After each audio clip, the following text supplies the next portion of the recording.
Welcome, everyone. I'm Pete Rizzo, editor at large at Kraken, the best place to buy and sell Bitcoin and cryptocurrency. And I'm your host for this special edition Kraken live stream. Thanks for joining. To discuss today's trending topics, I'm joined by Marc Zeller, integrations lead at AAVE, a decentralized lending software powered by cryptocurrency. Marc will be joining us shortly to discuss his outlook for the cryptocurrency and DeFi market. But first, some data highlights from our latest Kraken crypto sentiment survey, available to download now at blog.kraken.com. We surveyed 350 Kraken VIP traders in Q4 to get their thoughts on 2021. Here are their top takeaways. The first, bull fever. 66% of respondents believe that crypto assets are now in a bull market. This was up from the 44% observed in our survey at the end of Q2. Second, big predictions. The average price target given by respondents was $36,000 per Bitcoin and $1,400 for Ether, suggesting again that our survey takers have a bullish outlook on crypto asset prices for 2021. Finally, DeFi rising. Tokens for decentralized finance protocols are attracting interest with Link, Yearn, and Uniswap among the most well-known coins. Yet 93% of respondents said that they had not taken a loan from a DeFi protocol, and 76% said they had not lent coins to a DeFi protocol. Once again, you can read our full crypto sentiment survey on Kraken.com and access more free Kraken intelligence on blog.kraken.com. Now our guest, welcome, Marc. Hey, thanks for inviting me today. Yeah, great to have you here, and certainly a lot to talk about. Obviously, AAVE at the leading end of the decentralized finance movement occurring within cryptocurrency. I'd like to lead in there. We mentioned in our survey that respondents aren't maybe as familiar with these protocols. What's your definition of DeFi? What's occurring here that we're seeing for the first time in cryptocurrency? I think like the main point and the main ethos of DeFi is what we call decentralized finance. Is all about giving back ownership of their assets to the end user. So basically in DeFi, you have this permissionless protocol, so you can interact with a decentralized application without asking the permission to anybody. You directly interact with smart contract on the Ethereum blockchain, and you basically keep full control of your assets. You can deposit anytime you want, you can withdraw anytime you want, you can switch your money from one protocol to the other anytime you want. It's 24/7, everything happens on-chain, everything is auditable, everything is transparent, and that's in itself a financial revolution. And if you add on top of that you can remove most of the middlemen, most of the commission, because you basically just match the demands of liquidity from borrowers to the supply of that liquidity from liquidity provider, depositors, you end up with something that is quite attractive to build what we call the decentralized saving accounts, to have some passive income on your assets. There's no such thing as money that sleeps in finance, and DeFi allow most people to directly access and make their money work for them. So as I understand, AAVE, users deposit funds that they want to lend in the protocol, borrowers then draw on those funds. It is the protocol itself that then regulates what those actors are able to do and how they're able to exchange. I guess what about that makes that decentralized, right? When you think about decentralizing operations, what makes that decentralized in your opinion? So basically, a smart contract is just a bunch of code on a blockchain, and especially on the Ethereum blockchain, where AAVE protocol is located. And that code is a set of rules. And the rules are written in a way, and those rules are immutable. So basically, as long as you comply with the rule, you can safely expect and know what's going to be the outcome of your interaction with a smart contract.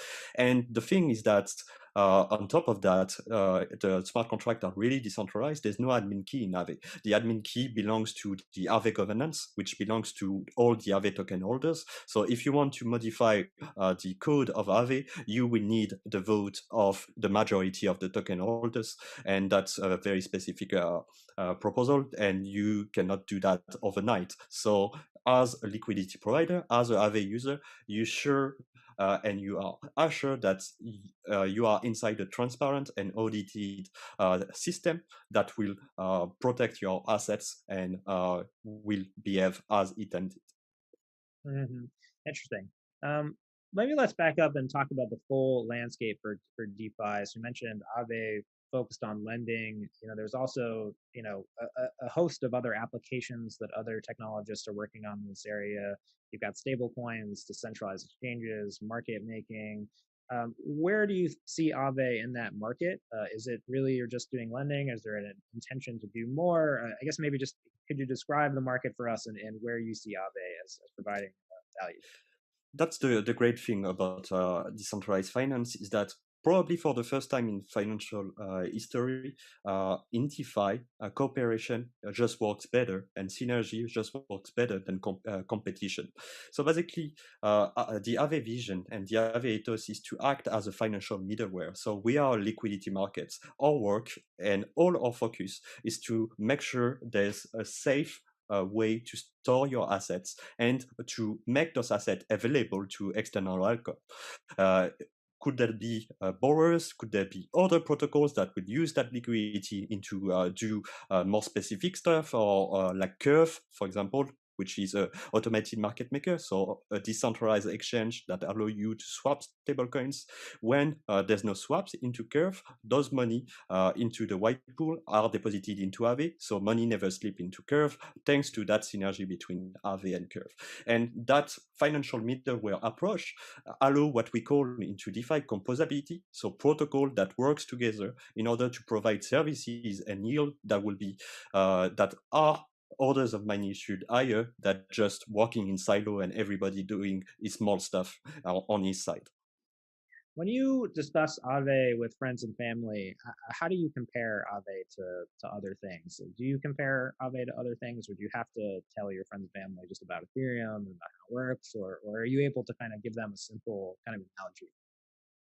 I think like everything, it depends of the audience. Like for most people that are not highly technical, I present Aave like what it is, a decentralized saving accounts. So an alternative way to have a saving accounts that is on the Ethereum blockchain, that is not controlled by any bank or any central entity, and that will provide on average a yield that are higher than what you can find in traditional finance. But obviously, with every opportunity, there's some risk, and it's a new technology, so it will be slightly riskier, but more lucrative than what you will find in traditional finance.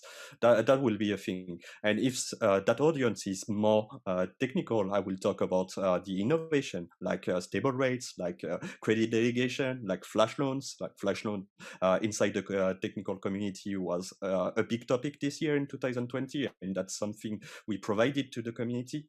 And if they are more trading oriented, I will talk about the opportunity to borrow, the opportunity to use composability in order to increase their yields, liquidity mining, yield farming, all this kind of stuff. So all depend on the audience. There's a use case for everyone in DeFi.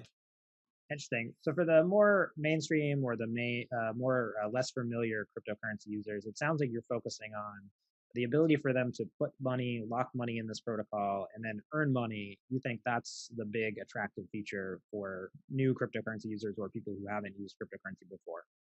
Yeah, believe that, and that's what we call the fiat to yield UX, and that's something we will focus a lot on in 2021 to make as many partnership and synergy in order to allow people to directly have some fiat and convert that into yield. So deposit into Aave and with non-speculative assets such as stablecoins that are always pegged to the USD or another fiduciary currency assets.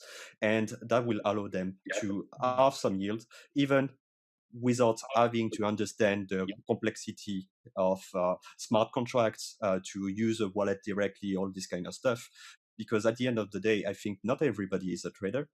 Traders are useful. Traders are making the market more liquid and are bringing a lot of utility to the markets. But I think 95% of people will never trade directly and will just look for passive income in order to make their idle funds work for them.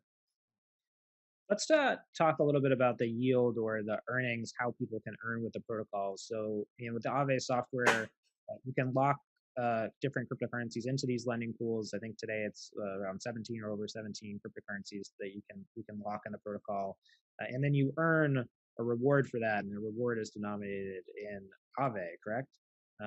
So So no, you earn more assets. So basically, if you have some USDC, which is one of the most popular, and you can find it on Kraken, or DAI, you can find it as well on Kraken, or USDT as well on Kraken. Those stablecoins, so they are pegged off on USD. You deposit those stablecoins directly into Aave, you will end up with more DAI than what you deposited, more USDC and more USDT. And the effect is that you have direct compounding effect on your deposit because your liquidity is being used all the time, and you have a flow, and it's only thanks to the blockchain that you can have a flow of continuous interest accrual into your wallet, and you will keep earning on those deposits. And that's why DeFi is one of the few venues where you can have compound interest on your deposits. let's talk about Aave and how Aave itself gets value. Of course, Aave available for trading on Kraken now, along with many of the other currencies you just mentioned. So, what specifically gives Aave the value then? If it sounds like you as a user, you can use Aave and never maybe even have to use Aave as a cryptocurrency. So basically, Aave, the asset Aave that you can find on Kraken, is the center of gravity of the Aave protocol. The first thing is the governance assets. So we talked about the modification of the smart contracts that are the set of rules of the protocol. If there's going to be a token addition inside the protocol, there's going to be what we call a AIP, Aave Improvement Proposal. And people who own some Aave will be able to vote if they want that asset listed or not, if they want new markets, if they want new functionality. If you have Aave, you are in control of the protocol, and it's something that is proven by the code because the admin key on the code of the Aave protocol is the Aave governance system. And that Aave governance system is only defined by the Aave token holders. So if you have Aave, you own the Aave protocol. That's the first thing. The second thing is the ability to stake the Aave assets. So in order to make sure, and in Aave we have several lines of defense, and in order to make sure that no matter what happens, even in the worst case scenario, the people that provide liquidity into Aave are protected and can withdraw the full amount plus their interest from the protocol. We have the liquidation system, and maybe we will spend some time into it. And as an additional layer of defense, we have what we call the safety module. So you can stake your Aave into a very specific smart contract, and if nothing specific happen, like all the time, you will collect all the protocol fees plus the distribution in what we call the ecosystem rewards. So you deposit some Aave and you will end up with more Aave. But in case of a critical failure of the protocol or a shortfall event, a part of your stake can be slashed, so you end up with less Aave. So it's a revenue with a responsibility. So those are the main pathway for Aave, deciding and owning the Aave protocol, and also collecting the protocol revenue in exchange of a responsibility if there's a critical failure of the protocol. Obviously, staking is optional, and if you are not up to the risk, you can just stake Aave, collect Aave, and hold it safely into your Kraken account. So for people who are, just kind of tuning into Bitcoin and cryptocurrencies, they may be hearing about, Bitcoin as a digital gold, a store of value. How do you compare Aave to that? Is there, a quick way that you've found that helps people contextualize this? And is it, I guess, how do you compare Aave as a cryptocurrency to other cryptocurrencies for them? I think it's really important to consider Aave not as a currency, because it's not you're not gonna buy a car with Aave directly. It's not meant for that. It's not meant as money. There's a lot of people saying Bitcoin is money, Ethereum is money, and there's a lot of argument for that, and there's a lot of argument against that. And I think Aave is completely outside of that debate. Like Aave is a part of ownership of the Aave protocol, which is a decentralized protocol inside the Ethereum blockchain, and that's one of the specific points of the Ethereum blockchain, that with this all these layers of smart contract and what we call decentralized application, we have the infrastructure, which is Ethereum, with the Ethereum miners, just like Bitcoin, doing proof of work, all this kind of stuff, and they are reward Ether in order to secure the blockchain. In Aave, you don't need to do that because the Ethereum miners are securing the blockchain. So basically, you can have what we call tokenomics. So basically, economies around the token and the assets, and that's you own a part of the Aave protocol governance and also part of the rewards of the protocol if the governance vote to activate the reward share of the protocol to the Aave token holders. What do you recommend that people do before they start their DeFi journey? You just mentioned a lot of complex topics there. You have Aave running on Ethereum. Of course, the idea that you can get yields or you can earn with your dollars is pretty simple. But how do you convince people to get over the hurdle? Like, what do you do first? I think the first thing is basically try it, because a lot of things are complex on the technical side, but internet is complex. Like the messaging software we are using right now is super complex, and I don't understand maybe 1% of it. And but at the end of the day, we use it every day, and we don't really care about the technicalities because it just works. And I think great technology, even if it's super complex, when it's great, it's super easy to use. And I think we reached that point in DeFi in 2020. If you have, for example, the Argent wallet inside your mobile, you can access it very easily, or another DeFi-oriented wallet, you will be able super easily to convert a few dollars, a few dozen dollars maybe, and deposit that into Aave and see your money grow in real time every second inside your wallet. And when you reach that point, you already hooked up in most of the case. And after that, if you decide to do your own research, and I think it's really important to inform yourself, you can follow Kraken Intelligence and all the publication you do. I will recommend Finematics YouTube channel. They did great, very short and very meaningful videos to explain DeFi and Ethereum mechanism. It's like 5 minute long video, and it's super interesting. And you can follow on Twitter people like DeFi Dad, DeFi Dude, this kind of guy that always do good explanation about DeFi, and the rabbit hole is bottomless. So that will be a great experience. Interesting. So let's talk a little bit about the changing nature of the different entities within cryptocurrencies. So I think people who are familiar with Kraken, we're a company, right? We're a registered bank in Wyoming. We have a CEO and traditional corporate structure, and people today are buying and selling cryptocurrencies through Kraken. They're also doing it through DeFi protocols, not unlike Aave, whether it's a Uniswap or a decentralized exchange. It's providing a similar service, allowing users to kind of put funds into pools, allowing other users to borrow against that. How do you see that evolving over time? Are these two things competitive, or do you see them as evolving more synergistically? I think there's a lot of synergy to be found. And as I said, in DeFi, cooperation is better than competition in most of the case.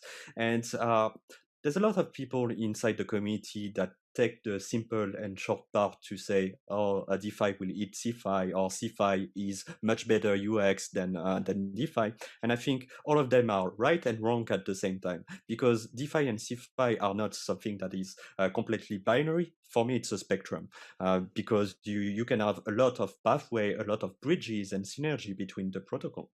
For example, something very simple, one of the problems of being in Ethereum, Ethereum is great because it's decentralized, it's permissionless, anybody can use it, but using a public blockchain to do things is super expensive. So if you don't have like a big portfolios, paying like $3, $4, $5 in order to deposit or to borrow into Aave of transaction fee, it will cost you a lot, because if you have only $100 or less than that, that will cost a lot. One of the solution and the great synergy we can have with CeFi, or for example, if we reach that point in the future, or if we research in this area, is to have batch deposit or batch staking with a partner like Kraken. And for example, instead of directly interacting inside the Ethereum blockchain as a user with Aave, you could potentially use an option to queue up inside your Kraken accounts with the partner you trust right now, with all the insurance you're talking about, to basically batch a few users, just like you waiting in line. And when you reach a threshold of a significant deposit, only do one transaction. And basically, you convert $5 per user or $3 per user to $5 for $1 million of deposit worth, representing 1,000 of users. And those economies of scale will be something really important in 2021 to help DeFi grow further than its current state. DeFi grew tremendously in 2020. We went from a $600 million market to a more than $50 billion market, but also we reached the capabilities of the infrastructure, which is the Ethereum blockchain. And if we want to progress further, we need bridges and synergy with also the CeFi worlds, and also a user experience that is open to everyone. Hmm. Yeah, it's interesting. I think it's a lot about trade-offs, and one of the trade-offs I think about is the economics of running a decentralized alternative to an existing financial service, right? I think about, if you're an exchange, you can always add more coins, right? So if a decentralized exchange has a coin that you don't have, you can always add more coins. Or, if someone's using like a lending protocol, a centralized service could maybe always just pay their users more, right? They could always just say like, the AAVE is going out and they're lending at a certain rate. Well, we'll just increase that. I guess, how do you see the economics of those playing? Because it does seem like they could become somewhat competitive, right? If you have a decentralized exchange versus a centralized alternative, it does seem that there might be some advantages of being centralized, I guess. So what do you see as the advantages of the decentralized versions? So if you are a pure trader, Ethereum is low. So a lot of people that listening to us and are doing trading as their main occupation, they will never accept to wait 15 seconds to execute a trade. And 50 seconds is the best case scenario if you pay a lot of transaction fee in order to be in the next block. And that's not an issue you have into a centralized exchange. And what we can have, and I think that will be more in the future, is to consider DeFi as a liquidity that you can access as a centralized service. For example, there's a lot of future markets, there's a lot of margin lending markets, margin trading markets, and right now, if you can access, we have with the AAVE version 2, the ability to do credit delegation. So you can delegate a credit line to a third parties, and that third party can be a centralized exchange, for example. And basically, if that centralized exchange for any reason doesn't have enough liquidity to provide to their traders the counterparty needed, they can access the liquidity very easily in one blockchain interaction in order to access those funds that are currently into DeFi, and basically increase the yield into DeFi and increase the utility into CeFi. And the other way around, if there's too many liquidity that is idle into CeFi, why not let part of it sleep and work instead of sleep, work into DeFi in order to provide a passive yield to every Kraken deposit user deposits. DeFi summer of last summer, we saw this explosion of different DeFi protocols. We saw protocols like AAVE that use multiple cryptocurrencies to provide a service, and then we saw applications on top of that. So you have Ethereum, you have your protocols like AAVE that use multiple cryptocurrencies, and then you saw applications that use multiple protocols that use multiple currencies on top of the block. And it seems like we sort of hit a top there, right? Some of these applications that they introduced new tokens, then tokens went up in value and went down in value really really quickly. I guess, what did we learn from that period in your estimation about? Because it seems one of the things that these decentralized services all try to do is that they're all introducing new cryptocurrencies. So how do we think about that, or what lessons did you learn? Well, there's quite a few things on that topic. The first thing is that testing prod is maybe not the best policy. So basically, it was like a big thing during the summer, made popular by Andre Cornier, the creator of Wi-Fi and Y-Earn. And basically, that policy to directly push into production prototypes is probably not the best strategy, or at least not for everyone.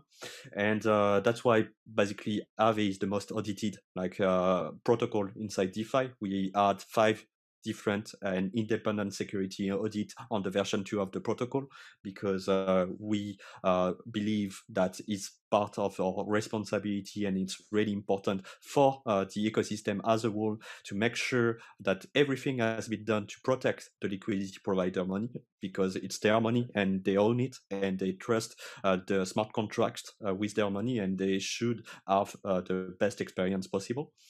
So that's one thing. The second thing is that we reached the capabilities of the infrastructure. So basically, during this summer, the transaction fee on Ethereum were around 5 times the current price they are right now, because there's been so much activities that people were ready to pay more and more in order to be inside a block.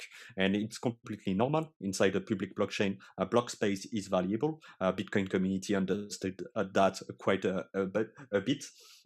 And I think in order to grow further, we need to leave the settlement layer of Ethereum to maybe go to layer 2 scalability solution or sidechain, or find and at the same time find more synergy with CeFi actors.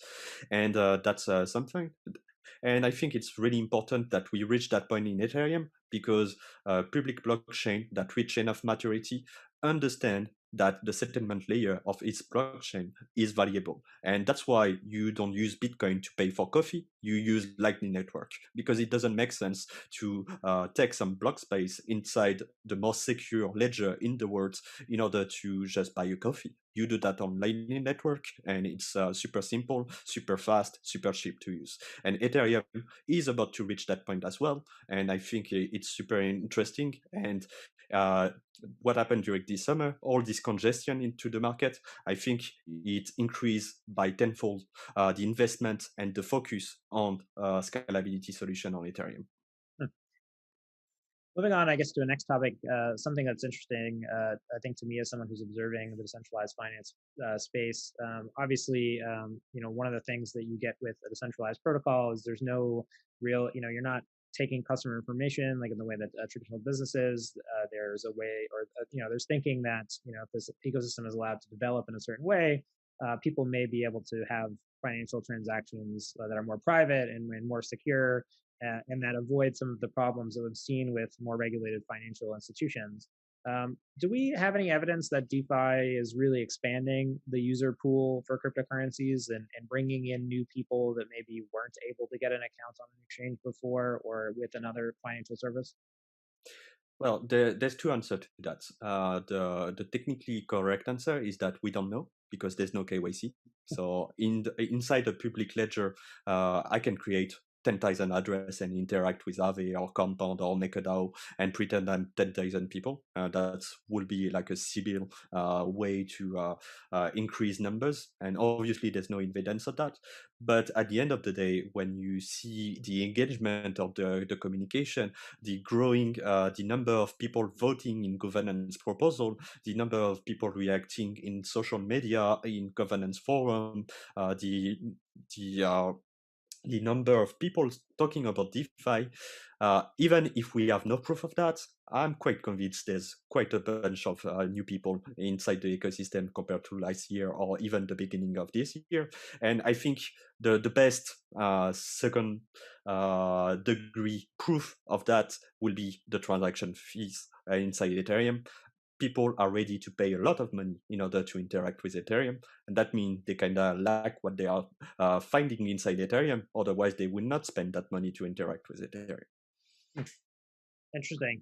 I guess to another question here. And we've seen the emergence of a lot of new metrics. So I think people are coming to DeFi trying to kind of get their head around what's going on, which protocols are succeeding, which ones are maybe beneficial for them to interact with. There's been metrics like total value locked.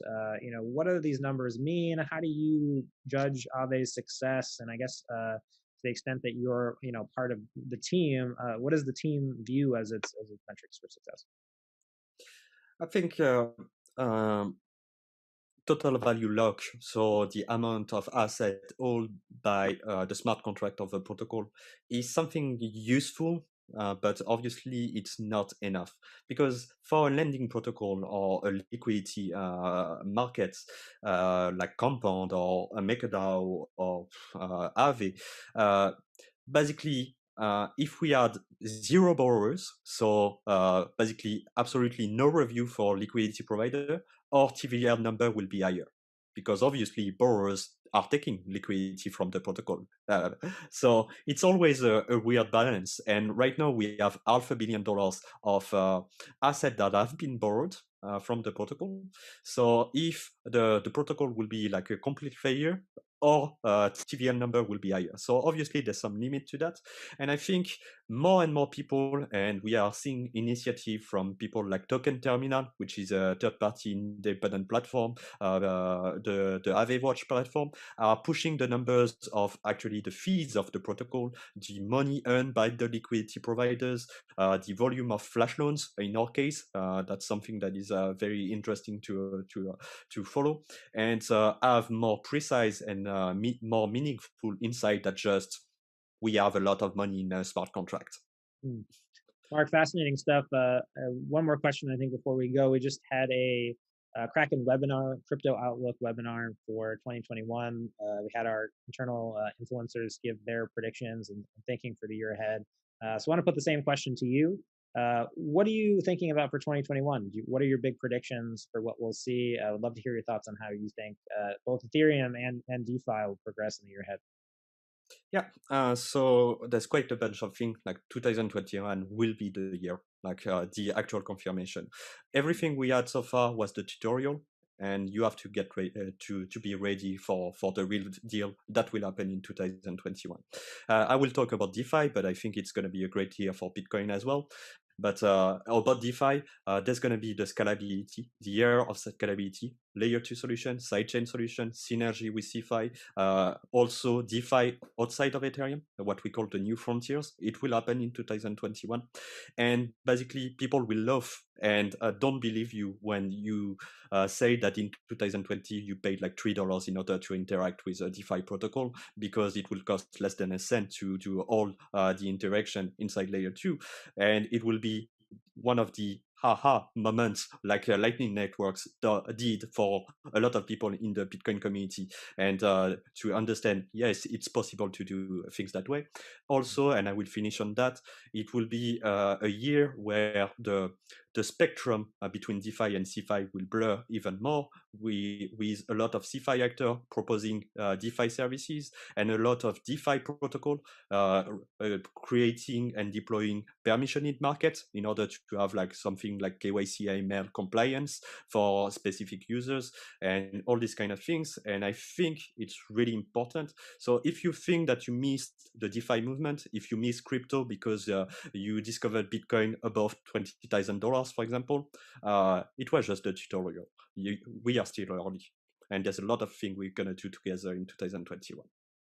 Lines are blurring. Mark, thank you for the time. Of course, where can people find out more about AAVE? The best thing is our Medium, because we often publish a lot of updates, and we try to make it as accessible as possible. And as I said, try the thing. Just, you don't need to deposit a lot of money. Obviously, there's a lot of user-friendly wallets that will help you into your journey. But try with a small amounts, and you will see the whole point. Mark, thanks for the time and the conversation. Of course, AAVE now trading on Kraken along with over 30 other cryptocurrencies, market-leading cryptocurrencies. Thanks for tuning in. I'm Pete Rizzo, editor-at-large at Kraken, and I've been your host for this live stream. You can check out other great Kraken video content across our social networks. It's YouTube, LinkedIn, Periscope, and Facebook. Looking forward to having you next time in the new year when we return with the Kraken live streams. Thank you very much. Thank you.